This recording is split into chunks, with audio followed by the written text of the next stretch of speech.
Assalamualaikum warahmatullahi wabarakatuh. Kami dari kelompok 6 akan mempresentasikan materi tentang faktor-faktor yang mempengaruhi pengembangan kurikulum. Baik, yang pertama yaitu mengapa kurikulum selalu berkembang. Yang pertama yaitu kurikulum sebagai instrumen strategis. Nah, visi misi negara ini harus selalu dirubah sesuai dengan tantangan zaman. Maka demikian juga dengan kurikulum. Kurikulum juga harus dikembangkan, harus dirubah setiap generasi. Jika kurikulum tersebut stuck dalam satu posisi, ya maka negara itu akan mandek juga, akan macet di situ, tidak akan berkembang. Kemudian yaitu sifat responsif terhadap perkembangan zaman. Nah, contohnya saja lulusan tahun 1900-an itu tidak akan dibekali oleh mata pelajaran yang berbasis AI, berbasis komputer dan lain-lain. Maka dari itu sifat responsif terhadap perkembangan zaman ini sangat berpengaruh terhadap perkembangan kurikulum. Alasan tersebut apa penyebabnya jika kurikulum ini tidak dikembangkan lebih lanjut? Nah, maka negara ini akan tertinggal dengan negara-negara yang lain. Lulusan-lulusan dari madrasah, jenjang SD, SMP, SMA itu akan mandek dan kalah dengan negara-negara yang lain, bahkan kalah dengan perkembangan zamannya. Alasan yang kedua adalah sebagai dasar multidimensional. Nah, pada dasar ini kurikulum itu berdasarkan pada dimensi yang beragam, yaitu psikologis, sosiologis, dan filosofis. Yang mana kesimpulannya adalah pada dua tuntutan, yaitu tuntutan eksternal dan tuntutan internal. Nah, tuntutan eksternal ini yaitu jika negara ini pengen maju, maka kembangkanlah kurikulum dan harus mengikuti kemajuan ilmu teknologi yang ada di luar. Kemudian yang kedua yaitu landasan internalnya, ya seperti yang saya katakan tadi, yaitu filosofis, sosiologis, yuridis, dan psikologis. Sejarah perkembangan kurikulum yang ada di Indonesia. Jadi kurikulum yang ada di Indonesia ini dibagi menjadi empat zaman, yaitu pada tahun 1947 sampai 1964, kemudian 1968 sampai 1994, kemudian 2004 sampai 2013, dan yang terbaru sekarang adalah kurikulum merdeka.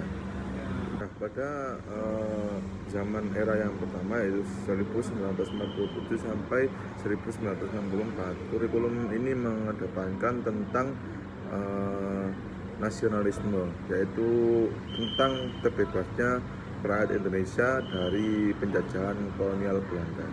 Pada era ini, kurikulum 1947 sampai 1964 ini mengedepankan nilai-nilai kehidupan sehari-hari, yaitu pada sasaran akademis, etika, dan juga kemampuan seseorang. Selanjutnya pada era berikutnya yaitu pada tahun 1968 sampai 1994. Nah, di era ini kurikulum mengedepankan manusia yang berjiwa Pancasila, juga memperkenalkan CBSA. Mengapa demikian? Karena pada era ini kurikulum ini sangat identik dengan politik. Era berikutnya yaitu selanjutnya pada era 2004 sampai 2013, yang biasanya ini disebut dengan kurikulum K13 ya. Jadi kurikulum 13 ini membebaskan atau memberi kebebasan kepada setiap lembaga, setiap sekolah untuk memberikan teori yang berbeda-beda sesuai dengan keadaan yang ada di daerahnya. Nah, tujuannya apa? Tujuannya yaitu untuk menyeimbangkan 4 faktor. Itu saja. Yang pertama yaitu faktor rohani, kemudian sosial, kemudian keahlian, dan juga wawasan. Kemudian era yang terakhir yaitu kurikulum merdeka, yang mana kurikulum ini berjalan sampai sekarang pada saat ini. Nah, apa isi dari kurikulum merdeka ini? Sebenarnya tidak jauh beda dari kurikulum K13 tadi. Setiap guru, setiap madrasah juga diberikan kebebasan memilih metode pengajaran kepada siswa. Tapi pada kurikulum Merdeka ini ditambah dengan adanya P5. Nah, apa itu P5? P5 itu kerja nyata, yaitu kerja lapangan lah intinya. Nggak cuma teori doang tapi juga dipraktekkan ke dalam lapangan. Nah, dalam kurikulum Merdeka ini kebanyakan itu kerjanya, nggak materinya. Jadi misalnya dalam pelajaran biologi itu langsung praktek ke lapangan, yaitu menganalisis sebuah apalah tumbuhan lah, apalah misalnya pelajaran kesenian itu langsung menuju ke alat musik, langsung main alat musik, langsung kerja ke lapangan. Dan kurikulum Merdeka ini nggak cuma sekedar kerja lapangan terus ya udah dapat nilai itu enggak, tapi juga ada yang dilombakan misalnya antar kelas. Berikutnya yaitu ada 5 faktor utama pengembangan kurikulum. Yang pertama yaitu faktor falsafah. Nah, faktor falsafah ini adalah jiwa dari kurikulum Indonesia, yang mana faktor falsafah ini menjawab pertanyaan dari semua orang. Jadi manusia itu akan kita bentuk seperti apa ke depannya, itu masuk ke dalam faktor falsafah tersebut, yang mana menjadi jawaban yaitu kita membentuk manusia itu dengan jiwa Pancasila. Apa maksud dari jiwa Pancasila? Ya semua ilmu-ilmu yang kita berikan kepada siswa itu wajib hukumnya selaras dengan ketuhanan Yang Maha Esa, kemanusiaan yang tidak dan seterusnya, isi dari Pancasila tersebut. Yang kedua yaitu faktor sosiologis. Di kurikulum ini menyelaraskan antara pembelajaran di sekolah dengan tradisi budaya yang ada di masyarakat. Artinya apa? Kurikulum ini menjadi menjembatani antara masyarakat, tradisi di desa, yaitu realitas yang ada dengan pelajaran yang ada di sekolahan. Jadi nanti tidak bertabrakan antara apa yang materi yang diberikan oleh guru kepada murid dan realita yang akan dihadapi oleh para murid ke depannya.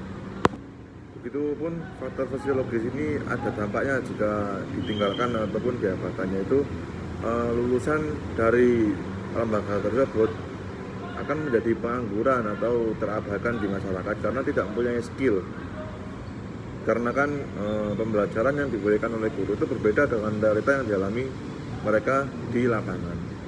Maka dari itu faktor sosiologis ini menurut saya ini sangat penting lah dalam 5 faktor ini. Kemudian yang ketiga adalah faktor psikologis. Nah, dalam faktor psikologis ini yaitu intinya adalah memanusiakan siswa. Gimana itu memanusiakan siswa? Yaitu menyesuaikan kurikulum dengan umurnya. Misalnya anak kelas 3 SD itu tidak bisa kita kasih pelajaran kelas 5 SD. Bahkan balikannya, kelas 5 SD pun nggak bisa kita kasih pelajaran kelas 1 SD lah misalnya. Jadi kita tempatkan materi dan metode pembelajaran tersebut sesuai dengan usia para siswa. Yang keempat yaitu faktor sarana pembelajaran. Nah, setelah kita lihat dari tadi beberapa faktor filsafat, sosiologis, psikologis ini mendukung. Tapi kalau faktor surplusnya ini tidak mendukung, ya sama saja. Misalnya kita udah membuat kurikulum, besok ini kita praktek ini coding lah, praktek TIK atau apa, tapi surplusnya nggak mendukung. Misalnya sekolah tersebut tidak mempunyai komputer atau kekurangan komputer ataupun apalah kurangan kelas ataupun gimana, ya sama saja, tidak akan berjalan kurikulum yang telah ditetapkan tadi jika surplusnya tidak mendukung juga. Dan yang faktor yang kelima yaitu yang terakhir adalah faktor perubahan. Nah, di mana perkembangan iptek itu sangat menjadi alasan untuk berkembangnya kurikulum, yang mana akan menciptakan lulusan-lulusan yang akan menemui dunia nyata lah, akan sampai internasional. Kemudian yaitu penjelasan tentang faktor falsafah dan juga faktor sosiologis. Nah, yang pertama yaitu faktor falsafah. Apa sih fungsi dari falsafah tersebut terhadap kurikulum? Fungsinya itu sebagai acuan pedoman ataupun penggerak. Jadi kita tuh punya pedoman lah, punya acuan. Nah, apa pedomannya itu? Ya tadi yang saya sebutkan tadi yaitu Pancasila. Jadi tidak bisa kalau misalnya faktor falsafah ini dihilangkan, itu tidak bisa, karena ya kita tuh harus memenuhi 5 isi dari Pancasila tersebut. Ya, anak didik itu wajib mempunyai aspek dari 5 isi dari Pancasila tersebut. Nah, jika salah satunya hilang ya maka nggak akan seimbang ini, 4 ini nggak akan seimbang. Jadi 5 itu harus ada. Inilah fungsi faktor falsafah. Kemudian penjelasan tentang faktor sosiologis, nah, seperti yang saya jelaskan tadi, yaitu faktor sosiologis ini apa ya, menyeimbangkan antara kurikulum yang ada di sekolah dengan wujud asli masyarakat yang ada di daerah tersebut. Istilahnya itu budaya lah, budaya yang ada di tersebut. Apa dampaknya jika faktor sosiologis ini itu dihilangkan? Maka misalnya nih di sekolah itu kita diajarkan bahasa Mandarin lah, bahasa luar, tapi dalam masyarakat tersebut itu budaya itu nggak berlaku gitu loh, bahasa itu nggak berlaku, ya sama aja. Apa gunanya kan kalau misalnya tidak seimbang antara materi dan wujud nyata yang ada di masyarakat. Cuma bahasa, skill pun dibutuhkan. Jadi apa yang akan kita lakukan ke depannya, apa yang akan siswa incar, yang dicita-citakan oleh siswa ke depannya, itu juga harus sesuai dengan apa yang dia dapat dari guru, materi apa yang dia dapat dari guru. Misalnya dalam cita-citanya, dalam masyarakatnya itu mau jadi dokter lah misalnya, itu kurikulum apa juga menyesuaikan gitu. Sekian, ini ada 4 slide yang saya jelaskan, selanjutnya akan dijelaskan oleh rekan saya. Selanjutnya yaitu faktor psikologis dan sarana prasarana. Nah, dari faktor psikologis itu yang kata di PPT, kurikulum perlu disesuaikan berdasarkan tahap usia, kecerdasan mental, perkembangan emosional, serta kemampuan dan potensi siswa. Nah, faktor ini mengidentifikasikan rentang dan urutan isi berdasarkan fase pertumbuhan kognitif, afektif, serta metode psikomotorik anak dan metode pengajaran yang paling sesuai agar proses belajar terjadi dengan cara yang penuh kemanusiaan dan memiliki makna. Intinya yaitu kurikulum itu harus nyambung sama kondisi mental dan usia dari siswa. Nah, kurikulum itu nggak bisa disamain untuk semua umur, harus disesuaikan dengan tahapan usia, seperti kan sekolah ada tahapannya, ada SD, SMP, SMA, dan itu semua juga metodenya berbeda setiap jenjang. Terus juga dari kecerdasan mental. Nah, kecerdasan mental itu diukur dari seberapa cepat anak itu bisa menangkap pelajaran yang disampaikan oleh pengajar. Nah, selanjutnya dari perkembangan emosional. Perkembangan emosional ini seperti anak SD itu belum bisa diajak berdebat membahas sesuatu yang berat seperti anak SMA, itu beda. Terus habis itu ada tadi potensi siswa. Nah, siswa itu memiliki potensi yang berbeda-beda. Ada yang pintar menghitung, pintar jago menggambar, pintar di menghafal, ya kan. Nah, tujuannya itu kenapa sih? Nah, biar proses pembelajaran itu seakan-akan nggak memaksa, metodenya juga harus pas dengan fase kognitif, afektif, serta psikomotorik anak. Jadi belajarnya itu memiliki makna dan kemanusiaan, bukan cuma sekedar belajar menghafal gitu aja. Selanjutnya yaitu sarana prasarana. Infrastruktur teknologi laboratorium serta fasilitas digital merupakan aspek praktis dan pragmatis yang mengaitkan kurikulum sempurna atau dokumen yang sesuai dengan kurikulum saat ini, pelaksanaannya yang maksudnya. Nah, kendala seperti infrastruktur itu sering menjadi faktor utama ketidakberhasilan pelaksanaan kurikulum di beberapa daerah yang terpencil. Nah, terutama buat kurikulum yang berfokus pada pemrograman digital. Saya jelaskan, inti dari yang saya bacakan tadi itu adalah kurikulum itu sebagus apapun kalau alat dan bahannya nggak ada, ya sama aja zone kosong kan. Nah, di bagian praktisnya kurikulum itu ada dua, ada dokumen itu kurikulum di paper atau kertas yang sempurna, yang kedua yaitu pelaksanaan tadi kurikulum di kelas. Kedua, kurikulum yang seperti di kelas itu yang beneran berjalan dalam lingkungan. Nah, ada jembatan antara dokumen ke pelaksanaan itu namanya sarana prasarana. Seperti infrastruktur itu contohnya seperti gedung, listrik, internet. Nah, juga ada teknologi seperti laptop, proyektor. Terus laboratorium itu ada lab IPA, lab bahasa, lab komputer, dan juga ada fasilitas digital seperti wifi, platform belajar online, seperti itu. Nah, kalau pelaksanaan kurikulum di daerah terpencil itu sering gagal dalam pelaksanaan kurikulum baru, apalagi kurikulum Merdeka ini menggunakan kebanyakan kurikulum digital. Di daerah terpencil itu memang sudah ada kurikulumnya, tapi misal gak ada sinyal atau masalah fasilitas juga kan.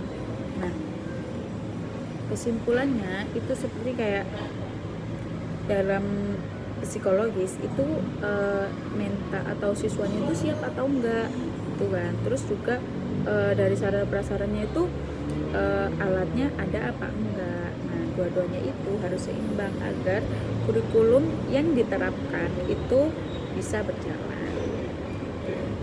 Yaitu faktor perubahan dari iptek, politik, dan globalisasi. Nah, kalau teknologi dari kemajuan iptek itu juga seperti teknologi itu nggak menunggu. Nah, iptek itu sendiri yaitu ilmu pengetahuan dan teknologi. Nah, selanjutnya yaitu faktor perubahan kurikulum dalam bidang ilmu pengetahuan dan teknologi, dinamika politik dan globalisasi. Untuk di kemajuan ilmu pengetahuan dan teknologi atau disingkat dengan iptek itu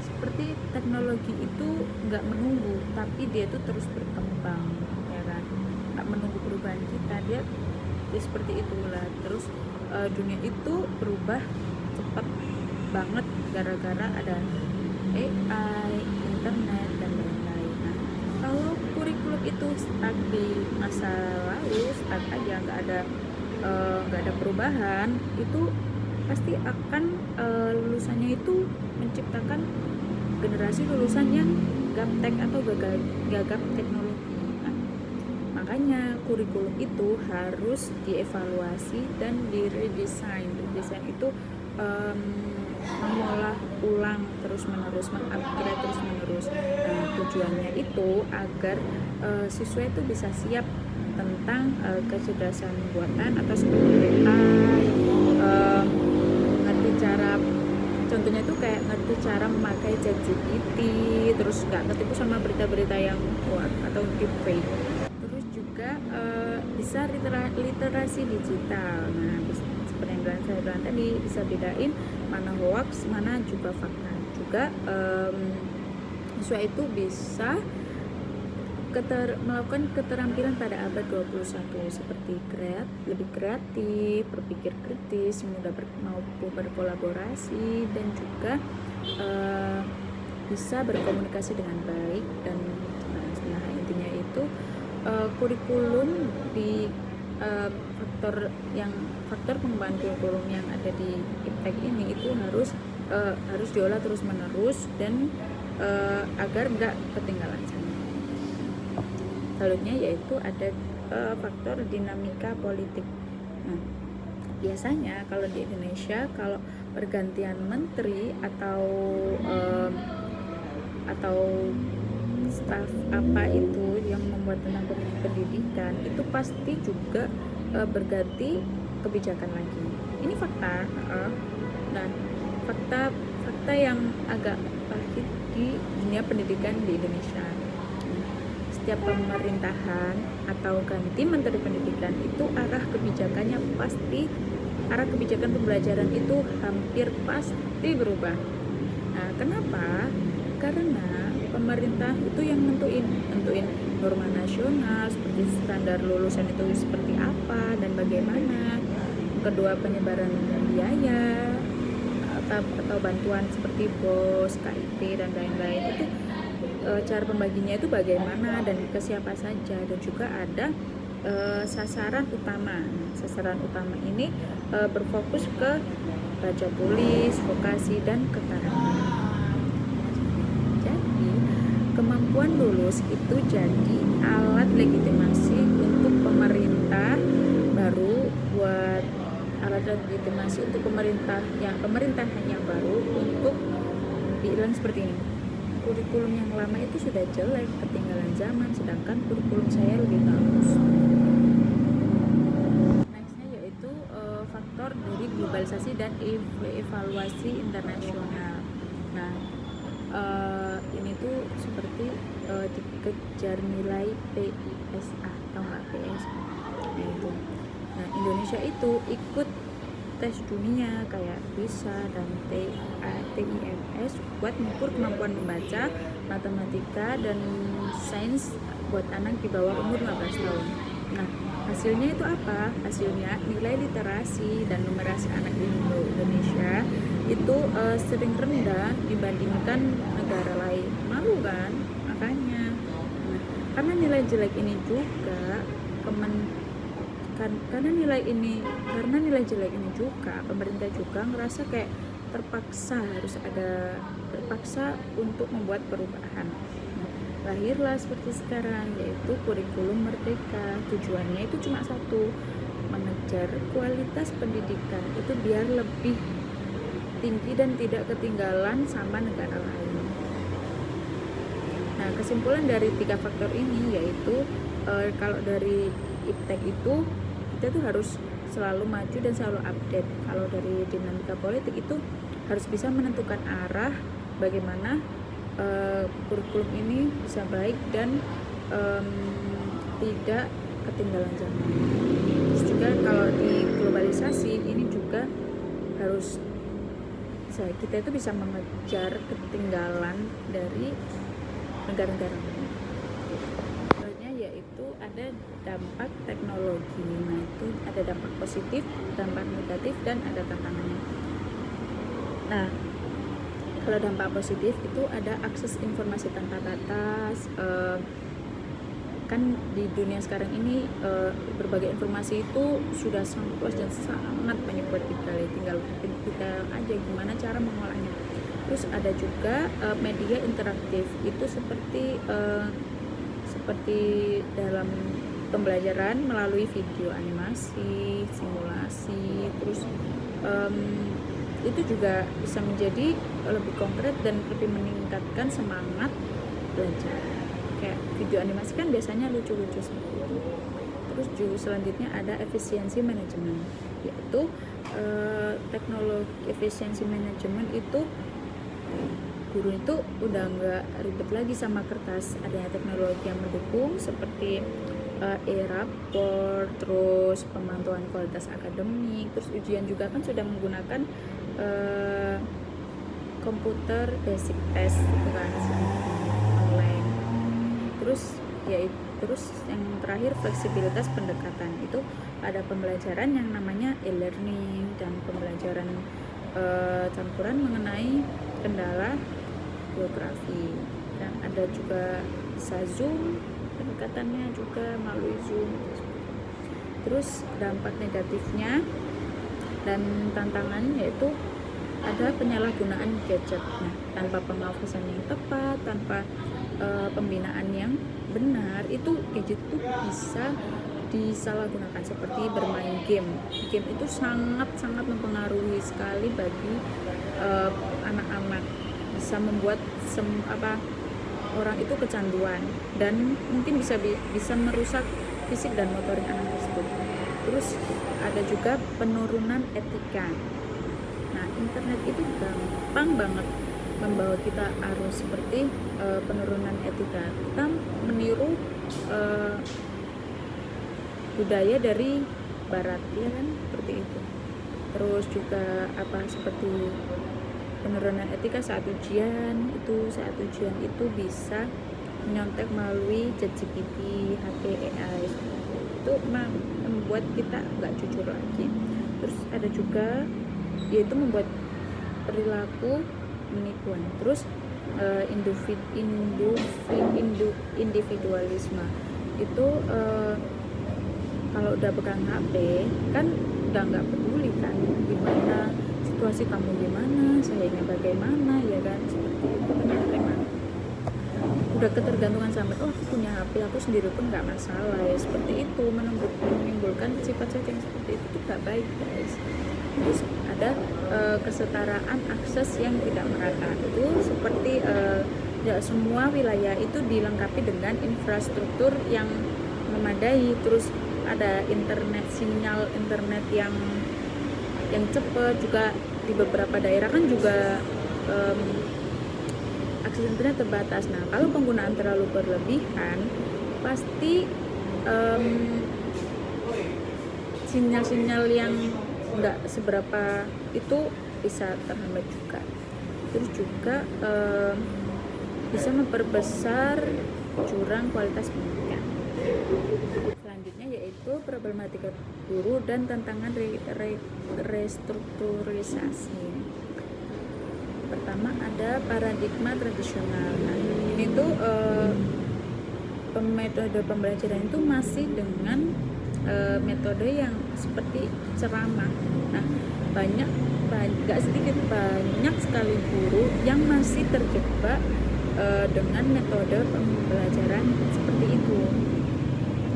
Nah, biasanya kalau guru yang cuma ngomong ceramah, kan murid itu cuma bisa mengingat dengan dengan mencatat doang, karena nggak ada pengulangan lagi.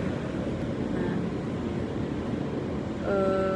tantangan seperti itu juga sangat penting bagi pendidik untuk berkreasi bagaimana cara menyampaikan sebuah materi itu agar tidak monoton seperti itu. Terus ada kesenjangan persiapan. Nah, kesenjangan persiapan itu tidak semua guru itu siap akan digitalisasi. Ada beberapa guru yang mungkin sudah senior, itu mungkin kurang menguasai tentang digitalisasi di zaman sekarang. Terus juga literasi digital jadi nggak merata. Ada guru yang menggunakan seperti Canva, Google Classroom, ada juga guru yang menggunakan metode PPT biar bisa aja kan, mungkin kalau PPT itu guru yang senior tuh minta tolong ke anaknya yang lebih bisa ya. Terus juga infrastrukturnya itu nggak merata. Nah, guru di kota itu udah memakai proyektor dan wifi, itu yang internetnya itu kenceng, MBS-nya itu tinggi. Terus juga guru di Triti itu sinyalnya cuma 1 bar, laptop pribadi pun nggak ada. Nah, itulah yang membuat infrastruktur dari masing-masing guru itu nggak merata. Nah, jadi kalau disuruh ngajar pakai teknologi itu banyak yang keteteran. Ini tuh jadi penghalang besar buat melaksanakan kurikulum berbasis teknologi. Adanya pelatihan yang berkelanjutan. Pelatihan berkelanjutan, kalian tahu diklat kan, pendidikan dan latihan. Nah, itu kurang. Solusinya itu harus kayak gini. Sekolah itu wajib atau rutin memberi pelatihan teknologi buat guru secara mungkin berkala, mungkin 1 minggu sekali, itu harus wajib. Biar apa? Biar guru-guru yang masih gagap teknologi itu bisa terbantu, mungkin sedikit, nggak banyak, mungkin sedikit demi sedikit tahu bagaimana seperti itu. Jadi penyampaiannya ke siswa juga itu bisa merata gitu, tidak tertinggal dengan yang lain. Terus juga adanya guru diperlukan diberdayakan secara profesional untuk menjadi pengembang kurikulum yang autentik, bukannya sebagai pelaksana administratif. Itu seperti guru itu dibebaskan untuk berpendidikan lagi, mungkin bisa yang sudah S1 mungkin diperbolehkan untuk lanjut ke jenjang S2. Nah, tapi masalahnya itu atau seringnya itu pelatihan itu sering cuma 1 kali diadakan pas cuman ada kurikulum baru. Itu masalah di lembaga pendidikan tentang pelatihan teknologi itu. Dan juga setelah pelatihan 1 kali doang itu pasti habis itu ditinggal dan tidak ada pelatihan lagi. Itu biasanya lumayan juga terjadi di beberapa lembaga. Nah, itu tidak boleh, harusnya itu pelatihan dan seperti itu harus terus berlanjut, soalnya kurikulum pun itu terus berkembang sesuai